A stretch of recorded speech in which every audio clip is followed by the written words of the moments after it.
Hello, hello, hello beautiful people. Isang napakagandang umaga po sa ating lahat. Muli niyo po akong samahan sa aking A Day in My Life dito sa gitnang silangan bilang kasambahay.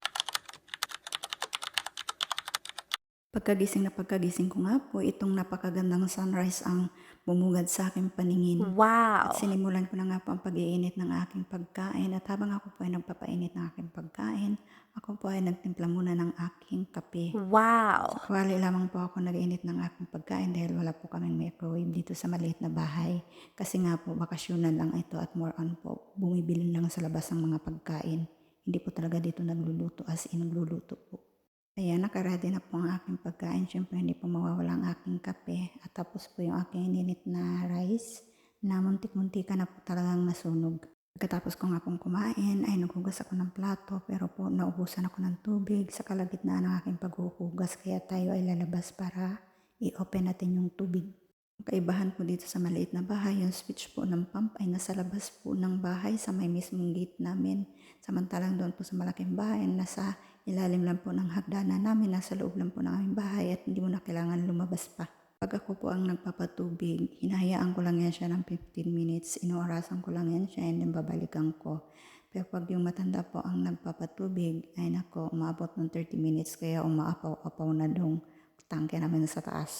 Fast forward mga mi, tapos na nga po ako maglinis ng kusina kaya dito na ako sa sala para mag-vacuum dahil ngayon po ang araw ng schedule ng aking pagbabacuum dito. Ganito din po ba kayo mag-vacuum? Kailangan tinutuwad ang lahat-lahat para wala po talagang makatakas sa mga dumi-dumi. Ganun po kasi talaga ako. Inasama ko na po yung mga singit-singit ng bintana para po walang alikabok. Tinanggal ko na nga po yung shawl sa aking ulo dahil napakainit po talaga, sobrang banas po. At tsaka natutulog pa naman din po yung amo ko. Nahihiya po kasi ako magtanggal nito kapag naandyan siya.